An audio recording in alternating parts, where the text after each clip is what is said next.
மழை வெள்ளத்தால் பாதிக்கப்பட்ட பகுதிகளை முதலமைச்சர் நேரில் சென்று பார்வையிடாதது ஏன் என்று திமுக பொருளாளர் மு க ஸ்டாலின் கேள்வி எழுப்பியுள்ளார்.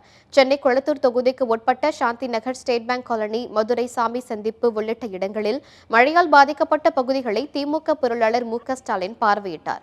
முன்னதாக தீக்காக்குளம் பகுதியில் சலவை தொழிலாளர்களுக்கு ரொட்டியும் பாலும் விநியோகம் செய்தார். பின்னர் செய்தியாளர்களிடம் பேசிய திரு ஸ்டாலின், மழை வெள்ளத்தால் தமிழகத்தின் பல்வேறு பகுதிகள் பாதிக்கப்பட்டுள்ள நிலையில் முதலமைச்சரோ தனது சொந்த தொகுதியில் கூட இதுவரை மழை சேதங்கள் ஆய்வு செய்யவில்லை என்று குற்றம் சாட்டினார்.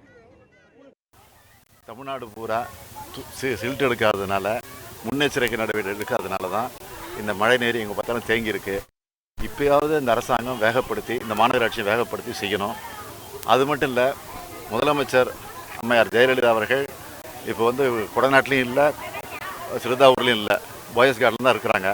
நேற்றைக்கு கூட கோட்டைக்கு ஏதோ காணொலி காட்சியில் ஏதோ பாலங்கள்லாம் திறந்து வச்ச மாதிரி ஒரு நியூஸ் இன்னைக்கு காலையில் கூட பத்திரிகையில் பார்த்தேன்.